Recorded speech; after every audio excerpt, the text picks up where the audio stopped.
Thank you, Hector, for that very warm introduction. And as you can probably gather, what I'm going to talk about, I'm not an expert in, which probably is not unusual for some of the things I do. I'm really an infectious disease person, but I'm going to talk to you today about diabetes and obesity, simply because in our community in Brownsville, it's the most important. It truly is the big health gorilla in the room. It's always a pleasure for me to be able to come over to El Paso and share with my colleagues here our similarities and differences in terms of health issues in our communities. And this is, I don't know how many times I've been over, but I always enjoy it. And I want everybody to reciprocate. So I invite you to come down to Brownsville and to see what we're doing there and what's going on in Brownsville. As you could see from Dr. Ross's lecture particularly, there are a lot of differences. And so it's always interesting to see what's happening on the two ends of the border, all in Texas. It just shows you again how huge and diverse Texas is. Well, I'm going to talk to you today. I'm not going to review the literature or anything like that on obesity and diabetes. I think most people are well aware. I'm just going to show you a couple of illustrations that you've probably already seen, but most people are well aware of the ongoing epidemic of obesity and diabetes in the United States. Not just in the United States, I should add, but the whole world. And so what I'm going to do is talk to you about, one, how did we identify the size of it in our community and some of the risk factor issues, but equally importantly, what are we doing about it? What are we actually doing in terms of interventions, and what kind of approaches are we taking for intervention? First of all, our school, as you probably gathered, is right down in the tip of Texas, as far south as you can go without being in Mexico, south in Texas as you can go without being in Mexico. Our partner is the University of Texas at Brownsville, and we're about a 5-minute walk, literally. I can go out of my campus and be in Matamoros in 5 minutes. So we're very close, and this simply shows you what I mean. That's us, Brownsville, and we are almost right on the river, and there's Matamoros. So it's really a very close relationship between the two cities. In fact, we are celebrating Charo Days today and tomorrow with our sister city across the border with a parade, and it's something we do annually. So that's where we are. We share the campus with UT Brownsville. This is UT Brownsville, and this is our little campus here. There's a picture of it there. UT Brownsville became a 4-year university about 15 years ago. It now has about 14,000 students. Huge number of them are first generation, probably very similar to what you have here at UTEP. And there are a number of different degrees, but interestingly, only about 109 graduates last year in science. So the number of science degrees is incredibly small, and I think that's a very important issue, which I'll touch on a little bit later. Our campus was created in 2001, and the building was built in 2002 and expanded again in 2008. We have a very small faculty, 9 faculty. 40% are, in fact, Latina. And we only have 26 students, so we're relatively small in terms of numbers of students. And you'll see why we have so many now we're only in graduate school, we're not an undergraduate school. That's UTB, that's the undergraduate. So you'll see in a moment why we are. Population in Lower Rio Grande Valley is just a little over 1 million. 85% approximately are of Mexican descent. Obviously, most people are bilingual, and as you've already seen, it's a younger population in general. Our mean age is considerably lower than the non-Mexican population. You know, I think this is probably fairly common across particularly Mexican people of Mexican descent in the United States. That strong connection to extended families and strong community connections, and that's certainly true in our community. But I want to point out that we have one of the strongest children's chess programs in the country. They've won a couple of national contests. It's quite a remarkable program that was begun some years ago in the grade schools, and it's expanded, and now UTB actually has a chess team at the university. However, we also have all the ingredients for health disparities: poverty, minority status, that is a global minority status, poor education, language and cultural differences, poor infrastructure, and just as you've already seen, very poor access to, that Dr. Anders presented, poor access to health programs. Here's a little bit of a profile, and Dr. Anders already alluded to this, but you can see in Cameron County we have about 1,600 people per physician, even more people in Hidalgo County, even higher in Starr County and Willacy County. So we do have a very low, a very high population per healthcare provider, at least physician ratio. It's actually as bad or worse for nurses. So here's our percentage with no health insurance, over 30%. In fact, our data from a cohort, which I'll talk about, shows it's probably higher than that in many areas, in many pockets. Anywhere from 35 to 47% of people, depending on the county, below the poverty level. And here is a really important point here. Look at the attrition from high school. Relative to Texas is already high, but look at the attrition here. In our county, 54% do not complete high school. This has huge implications, and here is a study that was done by the Dallas the Dallas Fed, the Federal Reserve in Dallas, a few years ago. This was published, I think, 2001. And this is the impact of income losses due to high school non-completion. Now, this is for the entire border, Texas-Mexico border zone. Cameron County estimated $740 million per year lost because of lack of education. El Paso, $643 million. So relatively, because El Paso is much bigger, but I think probably the high school dropout's not as great. Hidalgo County, look at that, $1.3 billion almost per year lost because of poor education and inability to attract industry and raise income. So the whole border zone is somewhere around $3.6 billion a year that's lost from high school non-completion. And I would add that this is has a major impact also on health disparities, particularly when it comes to people understanding how to access health care, understanding the differences. Particularly, a lot of people just are accustomed to the health programs in Mexico, and so the level of education I think does play a role. Well, we started our program, as I said, in 2001. We started with 2 of us and a couple of computers, and we've had to try to grow from there. Today, we do have a nice building, which you can see here. That's our campus. It's about 15,000 square feet. We have a very nice wet laboratory space. We have also, because we do a lot of work with tuberculosis, we have a level 3 laboratory so that we can work, and we work on both sides of the border, as you will see. This is our clinic. We have a clinical research unit, which is NIH supported, which I'll mention a little bit more about later. This is our team in clinical research unit, and I just point out that this is our 2,000th enrollee for our cohort, which I'll go in some detail about. We have classrooms with ITV, just as you have here, and our clinical research.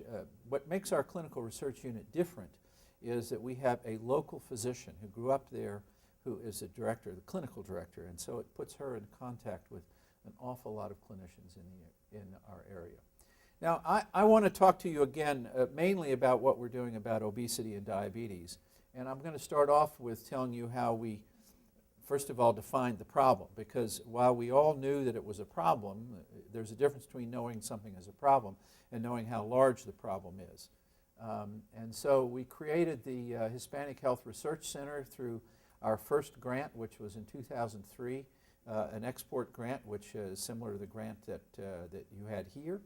That allowed us to develop some research infrastructure, which, needless to say, we are the only one of the campuses of the University of Texas School of Public Health that has no medical center, no major academic medical center near it.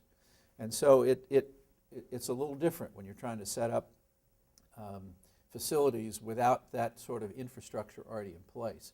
So we had to to bring somebody from the community to teach them how to do grant administration. We had to create a community advisory board. We had to train community workers and so on. So we had a lot of work to do.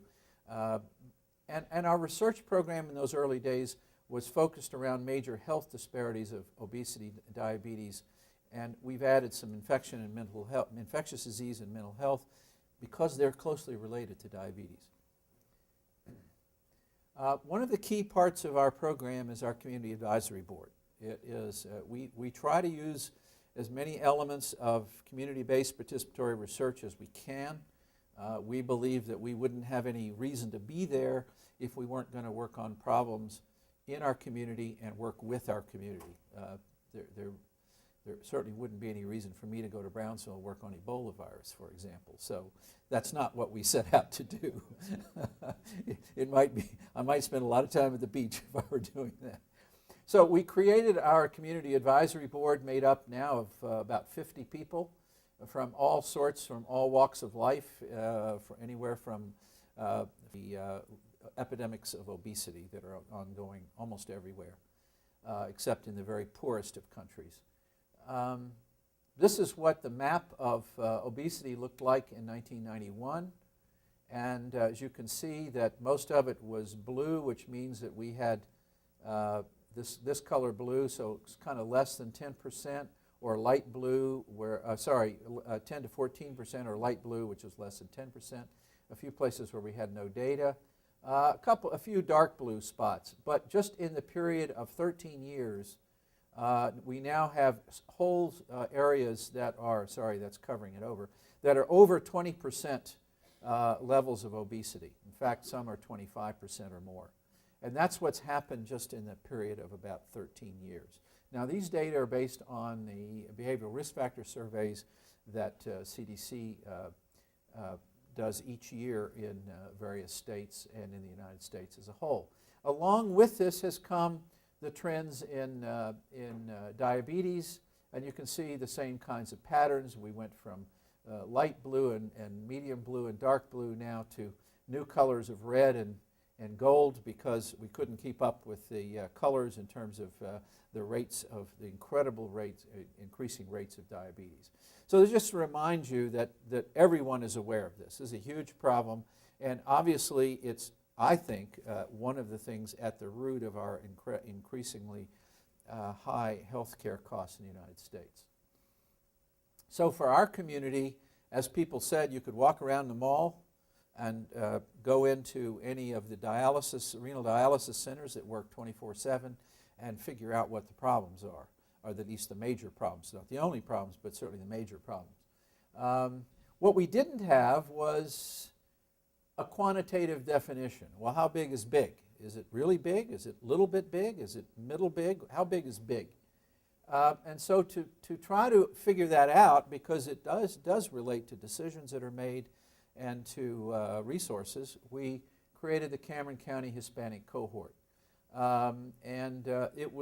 a randomized cohort, and I'll tell you how we selected it in a moment, with the ultimate goal of measuring the actual levels using biological measurements, not just risk factor surveys, of the problem in the community, because we realized we needed that not only for understanding how big the problem is, but also as a baseline for our interventions.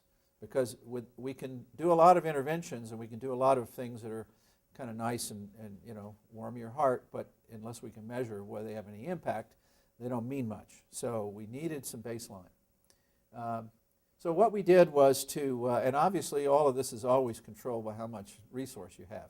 How big is your cohort going to be? How much money do you have is sort of the bottom line. So the way we constructed it, we wanted to also look at the impact of socioeconomic status on what we were measuring and try to get some sense of how different socioeconomic strata might be in terms of their levels and risk. So we used the Census Bureau data on socioeconomic status. We selected the lowest socioeconomic status and compared it with the third. And we did random selection of tracts and blocks. So this is a randomized but cluster sample. So it's pretty representative of the community. And we have a phase 1, which was mainly 35 to 64, and that was done because initially we were trying to enrich for the levels of diabetes in that age. We got some more funding, as I mentioned. All these things are always related to funding. And we were able to expand it to enroll all the other household members, which presents us some challenge for weighting, but we're up to it. What we gathered was a lot of individual data, obviously, demographics, socioeconomic, medical history. We also made the decision to try to take the first look at some levels of mental health in our community, because we realized that nobody, this was just a big black box. We had no idea. Cameron County had, for a while, no psychiatrists. Today, I think we have 2 for the whole county, which is about 400,000 people. So there are almost no facilities for mental health in our community. We don't know how big the problem is. We know it's sizable. So that was a decision we made just because we thought it was something that just had to be done. Also because it also relates to chronic disease. We do a lot of clinical exams, including, and we also measure cognitive function. And then we have a lot of laboratory data because we want to relate the biological to the behavioral. And that's something that's becoming more and more important as you see the models that are being put out by NIH to try to understand the broad picture of health. It's not just all behavior. It's not all that people smoke or drink or whatever. But it's that some people respond differently to those. And what are the biological foundations of those, as well as the behavioral and the community-based foundations of these behaviors. We also use GIS to map all of our population, and this just shows you a distribution of that population. I'll mention that in a moment, in a little bit more detail. So, what are we finding out? Well, this is our initial phase 1 that I mentioned, our weighted data. So this is all very, it takes into account the weighting and the cluster of our population. So I think it's pretty accurate. We had good participation rate. As you can see, we have a relatively young population, not too much difference in the mean ages between males and females. I want to draw your attention to the fact that about actually almost 74% of those in the third quartile, the higher socioeconomic, were actually born in Mexico versus 68%. Now that's not significantly different. So essentially 70% of our population born in fact in Mexico. And obviously about the same in terms of parents and grandparents. I want to draw your attention here to something which startled us, because I don't think that you can get this really effectively out of the Census Bureau data. But this is the difference between the first, in terms of mean income, this is the difference between the first and third quartile of our population. Now, our population has a mean income that is under 50% of the U.S. mean income. And for you to see, I don't know whether you could go at very many other places and see such a narrow range of household income, in the United States I'm talking about, as here. But that is not a whole lot. And it says a lot about the poverty of this population. As I mentioned, we are also GIS. We have GIS mapped this population. We're doing a lot of environmental overlays and other overlays, including fast food restaurants and all sorts of things, to try to get a sense of what may be some of the community and broader environmental issues that are related to obesity and diabetes. And fortunately, we have some very good people, both at UTB and at our university in Houston, who help us with this relatively new process. So let's look at some of the descriptive data. As you might imagine,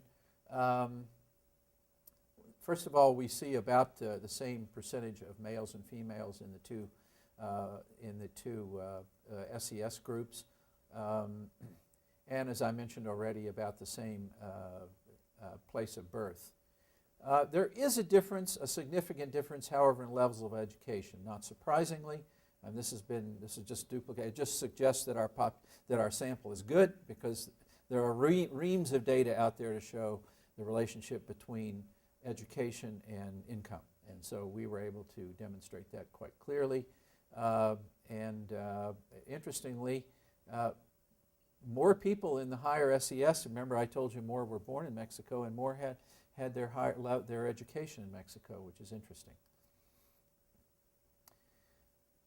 Now, let's start to look at the numbers for obesity and diabetes, which is where we started with all this. And here we start to see some very revealing data. Approximately 30% of our population in both SES, and those differences are not significant, are overweight. On the other hand, almost 50% are obese. Now, this is a reverse of what you generally see in the United States, including the national trends for Mexican Americans, where it's the other way around. You get about 30% obese. In general, in the United States, this is at least twice, if not more than twice, of the average level of obesity in the United States. So we have one of the highest rates of obesity we've seen anywhere, really outside of some specific studies in Native Americans. And if you add those two together, we get about 80% of the population that is obese or overweight. I'm sorry I don't have the insulin resistance and other data like that yet, but we're working on it. Jennifer Gay, and I'll just point out a few things here, just that Jennifer Gay, who's on our faculty, just prepared a slide a few days ago. And what this shows you is that you can look across the age spectrum at the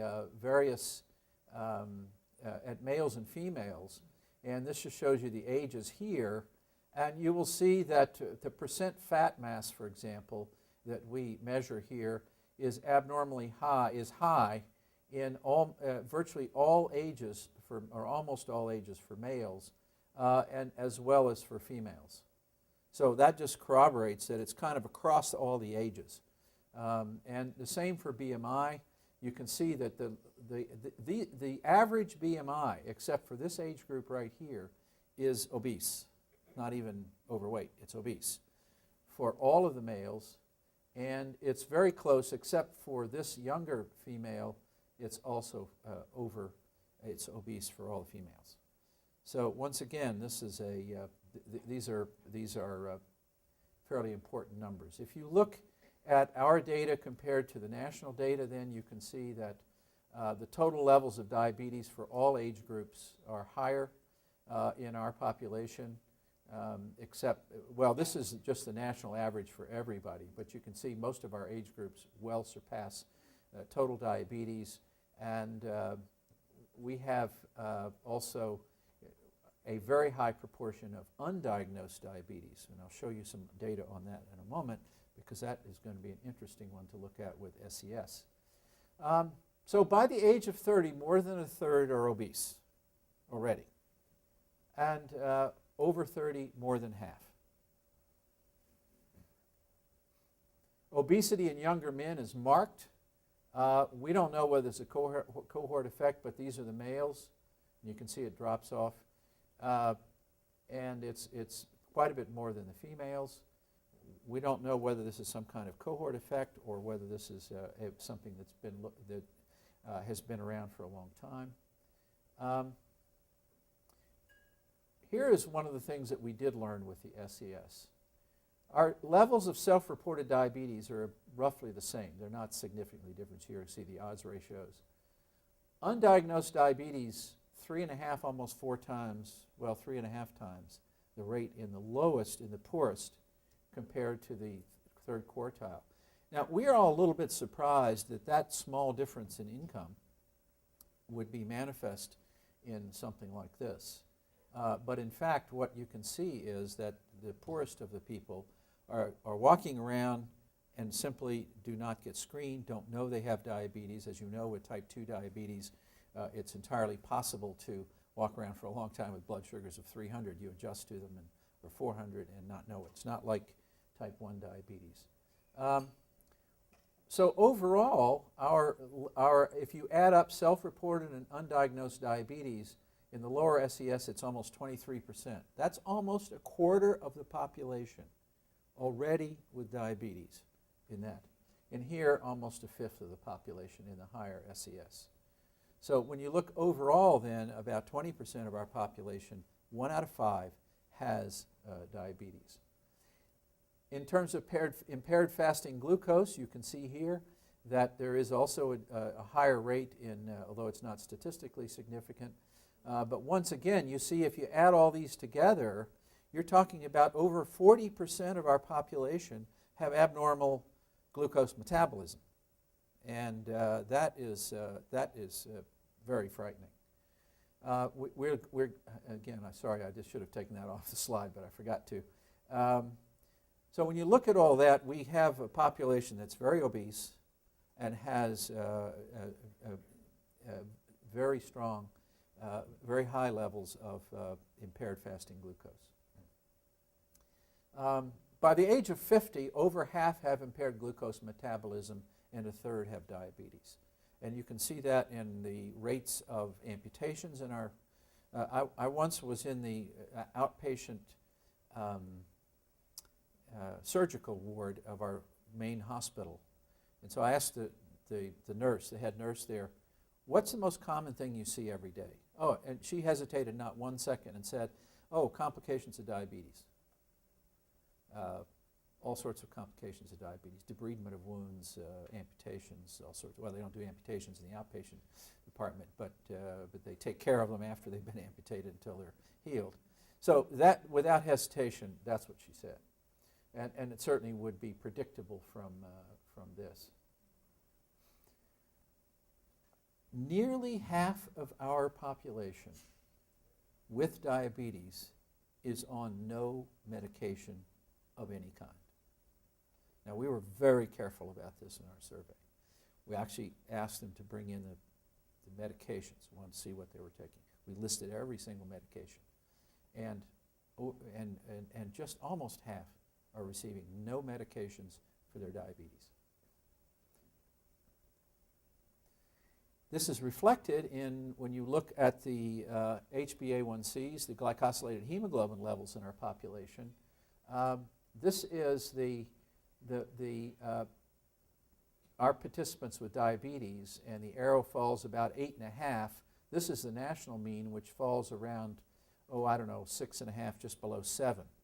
Now, for every percentage of increase in glycosylated hemoglobin, there is an enormous increase in renal failure and in all sorts of complications. So control of diabetes is very, very important. You can see that while that's the mean, look at the number of people who are up here of 10, just in our sample, of anywhere from 10 to 20. So you can see it's really an incredibly high level. Older males develop diabetes more frequently than females, and we're guessing, but we don't have the data in terms of mortality. Maybe they die earlier and do not survive as long, because we certainly don't see them around after a certain age. And this is what I'm talking about here. This is the males, and you can see they have higher rates and then they drop off, and we're assuming that's because of mortality, but that may not be correct. Maybe it's some kind of cohort phenomenon. Interestingly, female diabetes patients access medical care more frequently than males. Now, I think this is probably a general phenomenon, at least it is in our population. Men just don't go to the physician. They are, whether this relates to machismo or whatever it is, but it's true. And this is an issue that we are going to try to develop. And you saw that obesity begins quite in our young males. So they start off with a disadvantage. In addition, they have this cultural or economic or whichever it is. issue of not going to, I mean, a lot of people are day laborers or hourly laborers. It costs them money.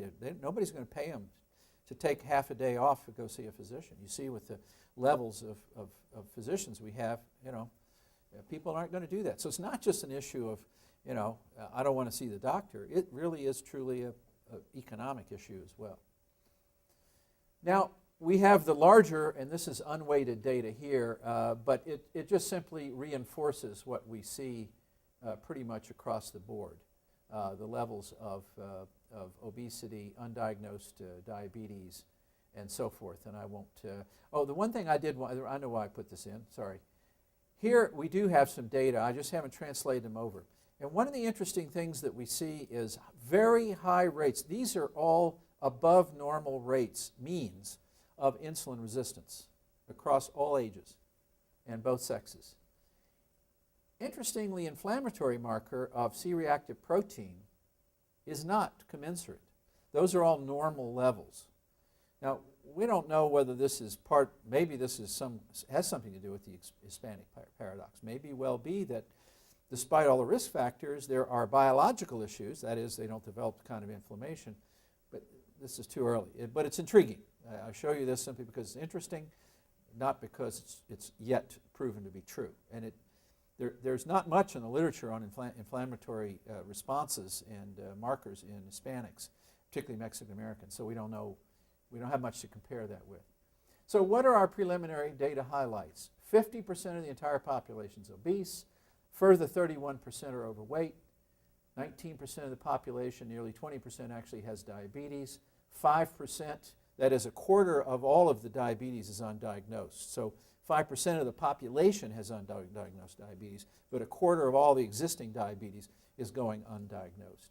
Men are at special risk, as I've already mentioned.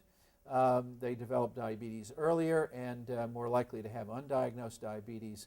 And of course, I just mentioned the inflammatory markers and the insulin resistance, which is an interesting observation. Lest you think that maybe the kids are better off, we have a small study that was done in our high schools where we found that 20% of children were over the 95th percentile for overweight and 30% over the 85th percentile. Now, this would be equivalent of saying that about 50% of our children, our adolescents, are overweight or obese. And as you can see here, a sizable proportion of them, in fact, have the metabolic syndrome, and we found about 23% of our adolescents already have high levels of insulin resistance. So 24%, as this points out, fulfill the criteria already for the metabolic syndrome, which is a precursor to diabetes. So things are not going to get any better anytime soon unless we do something. What is this costing us? We've estimated that obesity and diabetes, because of the high rates and in the valley, using national levels, and the Fed says, that study that I mentioned says that the cost of professional people like engineers and physicians is no different, nurses. It's the same in the valley as it is the rest of Texas, for example. So we've used those data and estimated, because of the very high rates of obesity and diabetes, that it costs us, the lower Rio Grande Valley, about $1.4 billion a year to care for and treat and manage obesity and diabetes and its complications. Now, where that really comes down to, the fact is, the cost per capita per year in the U.S. for this is about $806. In the Valley, it's about $1,400 and some dollars. Remember, I told you our per capita income is about half that of the national estimates. Now, these numbers are a little bit older. I think they're around 2001, so it's a little bit different. Nevertheless, the point is this. If you look at the proportion of income that's required to manage obesity and diabetes, and you extrapolate, it would be almost 13% of our income in the lower Rio Grande Valley compared to less than 3% in the United States. So we're trying to make this point to our politicians, is that this is not just I should feel bad about people getting diabetes. This costs a lot of money. It costs a lot of money. Shelton Brown, who's a health economist who was in our program, is now over in Austin, at our campus in Austin, looked at this. And he's actually published it and showed that that costs about $225 million a year in the lower Rio Grande Valley, lost wages from lost time because of diabetes.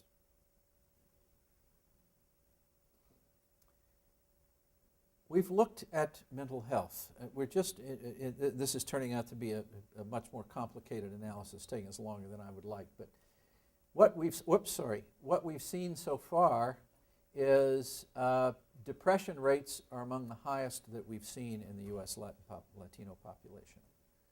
There is a strong association in a multivariate model between depression and diabetes, blood sugar levels, and body mass index. The higher you have, the more likely you are to be depressed. This is not new, that people have observed this elsewhere, so this is not. A preliminary analysis suggests a strong independent relationship between cognitive function, diabetes, and obesity. There was recently a very important study that came out from Sweden that really nails down that observation. It's clear that if you have high blood sugars over a period of time, it affects cognitive function, which means we're likely to start to see the earlier onset of cognitive decline in people with diabetes.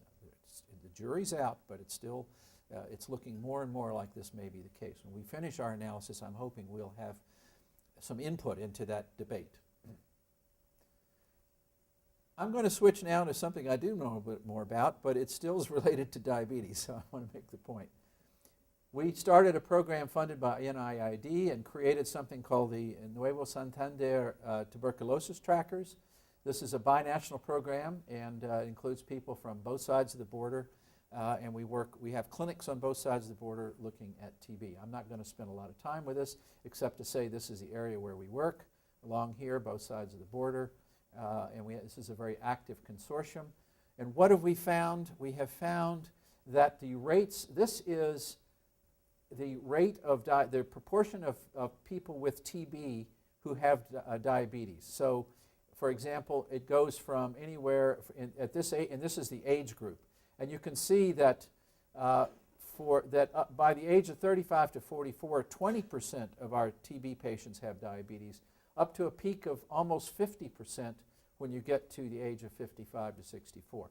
This is the prevalence. Now, this is self-reported diabetes. This is the prevalence of self-reported diabetes for the same age groups in the same population using the BRFSS.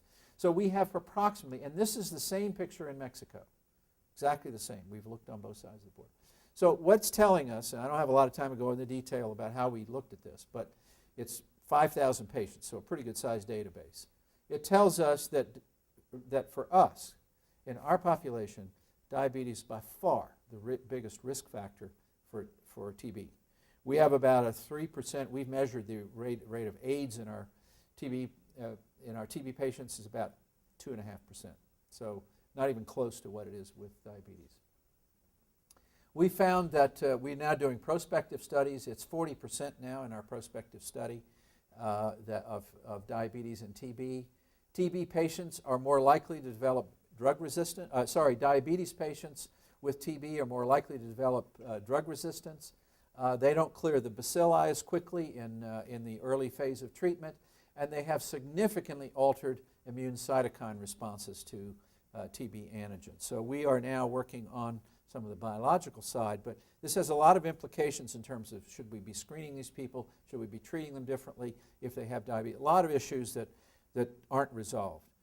This has now been reported from other parts of Mexico, from Indonesia, from India, and from China, all the same kinds of observations. So this is a global phenomenon, and so it's going to have an impact because of the large number of people with type 2 diabetes in populations around the world. So what are we going to do about this? And I want to talk a little bit about and I promise some time spent on our interventions.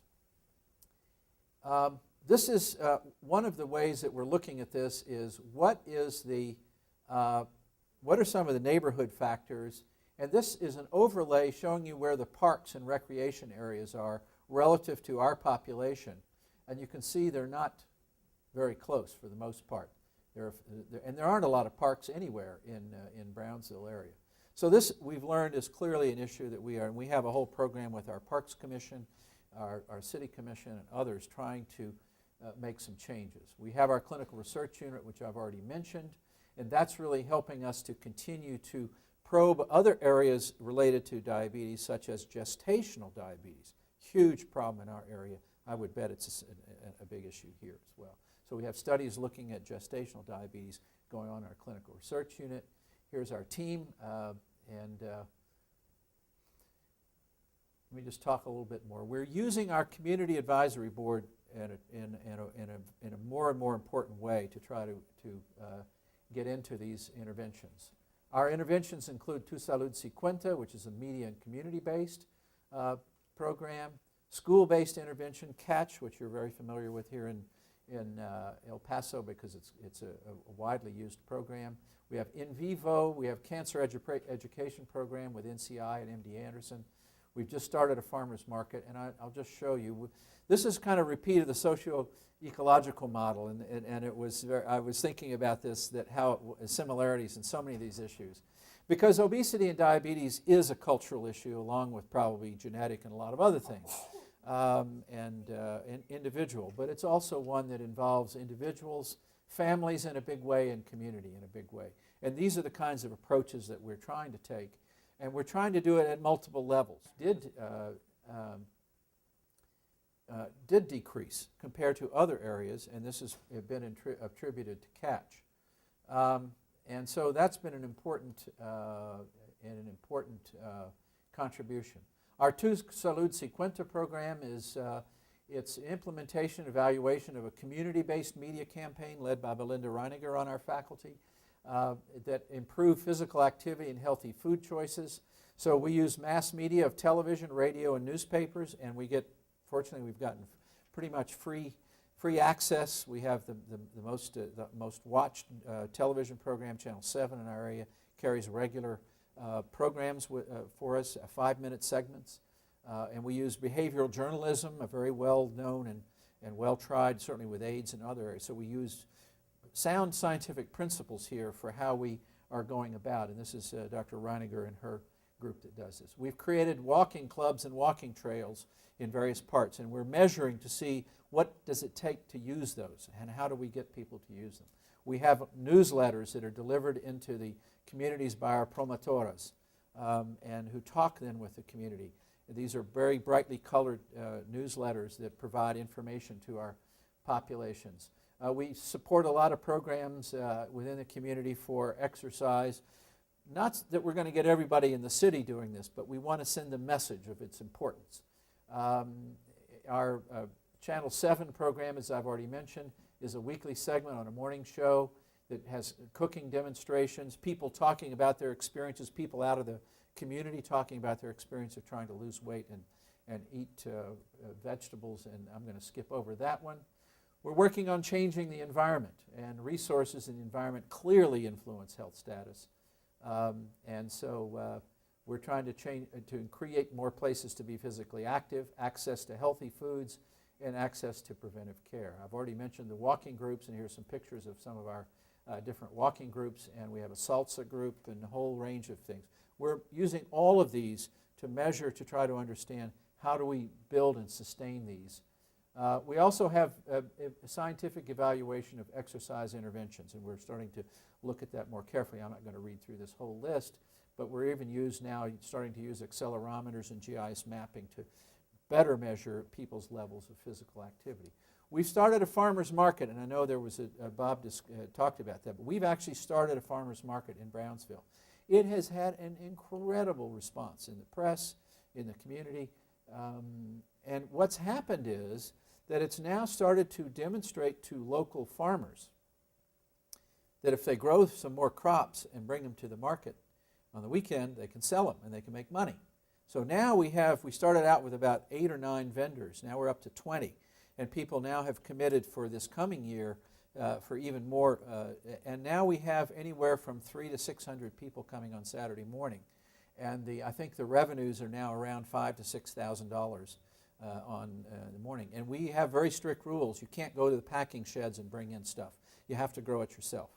And so, but it's really created an incredible level of enthusiasm in our community. And almost every week the Brownsville Herald is writing a piece about the farmers market. So it really has, I think, energized people a lot about this. We have the In Vivo program, which is another youth-based program. It's one that the American Academy of Pediatrics recommends to reduce the amount of time in front of televisions and computers, increase the amount of time of activity of children, and we work with parents to do that, and it also increases the level of physical activity and nutrition.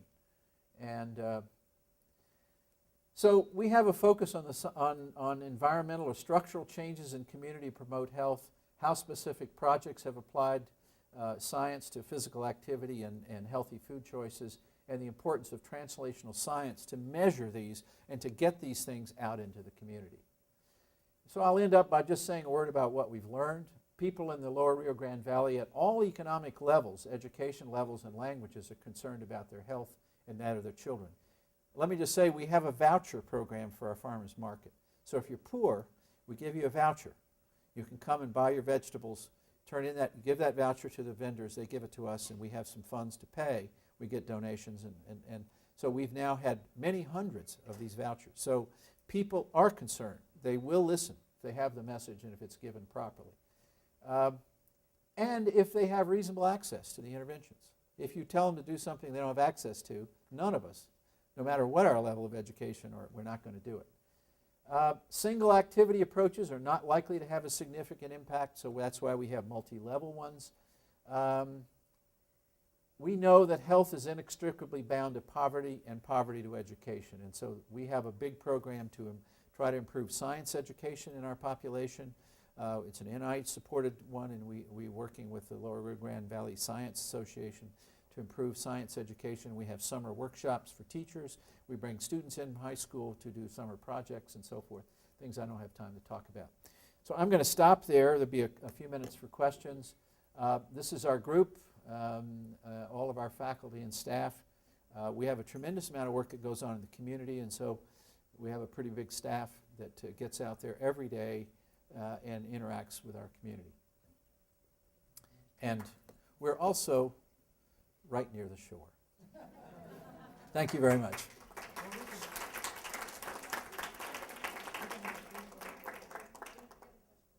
think we have like 5 minutes. Number one, on one of your charts, you showed how females seek more medical attention than males. One of those could it possibly be childbearing years? I'm sure. When they're pregnant, they have to go see the doctor, and at that point, it might be one of the reasons why it goes up. May well be. We have not looked at the details of that. We have a lot of data on it, but we've not studied the details, so you may well be right. Another thing was I should say we also have a very highly fertile population, so there are a lot of women going to the doctor. the other comment I had was the education level. You also showed the high incidence of dropouts in the area. Now, did you measure if it's male or female? Because that also might impact the reason why they go see doctors more than the others. It's male. If you look at the graduation rate from UTB, 66% of the graduates are women. 34% are men. I personally think that represents a huge social issue, and I don't know what to do. In regards to her comments, we had a research study in Chihuahua, and one of the groups went with farm workers with diabetes, and it could also be because they have to work or they don't know where to go, the resources available to them for seeking help. Oh, I don't doubt that. I think that a lot of this is what we talked about. The lack of access is in part not knowing where to go and what to do. But I also think it has to do if you have to work as a farm laborer, nobody's going to pay you or give you compensatory time to go to the doctor. And also, could it be due to the fact that produce, vegetables, and whatever, they're expensive? They are expensive, particularly in HEB and places like that. That's why we created the market, because you can buy at our farmers market where you might pay for a bunch of carrots like this, you might pay $3 or $4. You get a bunch of carrots like that for $1. at our market. You can get a cabbage this size for $1. Because that's a great idea since here in Faithlands Right. they grow. Yeah. I mean, this is directly from the vendor to the population. So there's a lot of, I mean, I think we learned from the banks and elsewhere that people rake off a lot of money. Whereas if you can just set it up so that it's a direct transaction, a lot better. Yes?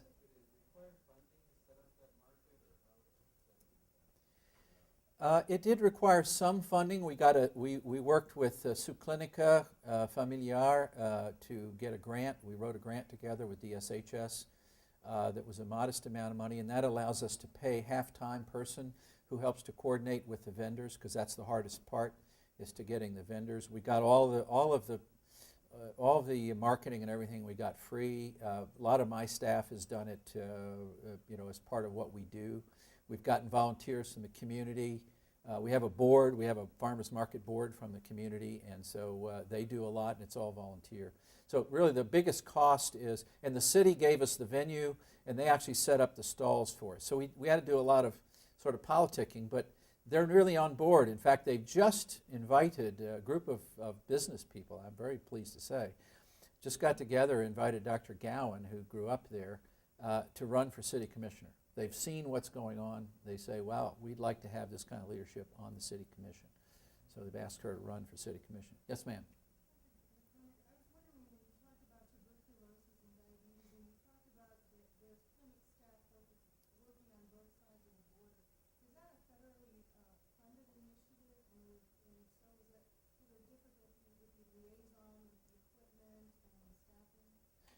What we do to get around that would be impossible if we had to have money flowing on both sides. So we pay the costs from our, yes, the answer is we have NIH funding, but we handle all the budget and the costs from here. We pay our colleagues in Mexico.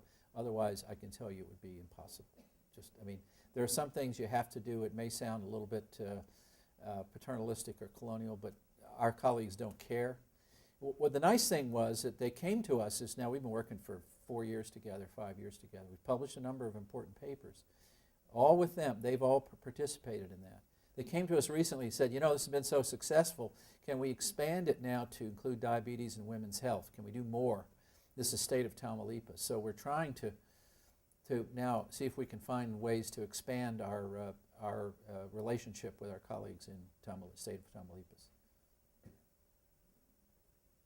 Yes?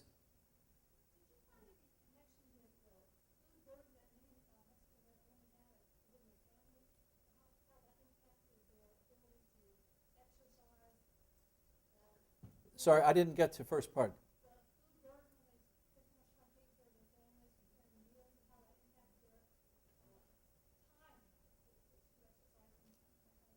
Yeah, it clearly does, and this is one of the ways that the Promotora program and we have the nutrition programs. We work with the Stark diabetes model and others to try to figure out ways to teach women and get them to work together as a group. Now, a lot of these women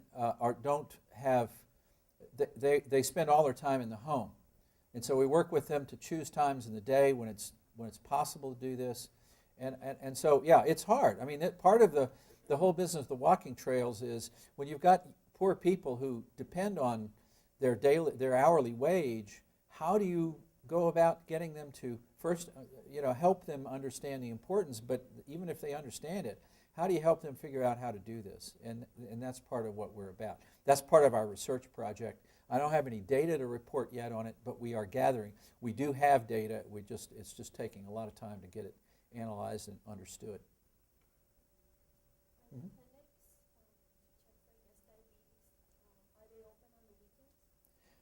Our clinic is open, our particular clinic's open on Saturday, but not Sunday. But yeah, they can walk into our clinic anytime and it's free.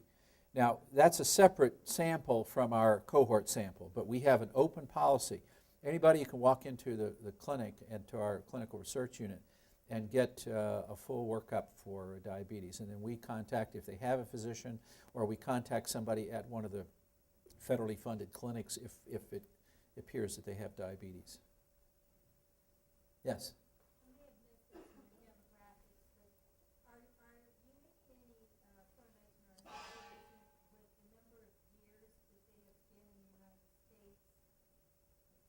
we have those data. We haven't included them. It's Dr. Fisher-Hawk's doing this analysis. I told you, we have those data, and I can't remember if that's been put into the model. We certainly gather the data, so we know how long people, we know where they were born, where their grandparents were born, and how long they've been in the United States. Now, you've already heard we're 5 minutes from the border, so saying they're in the United States, people go back and, we have, I don't know how many million, forgotten, it's something like 60 million border crossings in the lower Rio Grande Valley per year. Now, that includes both directions. It's huge.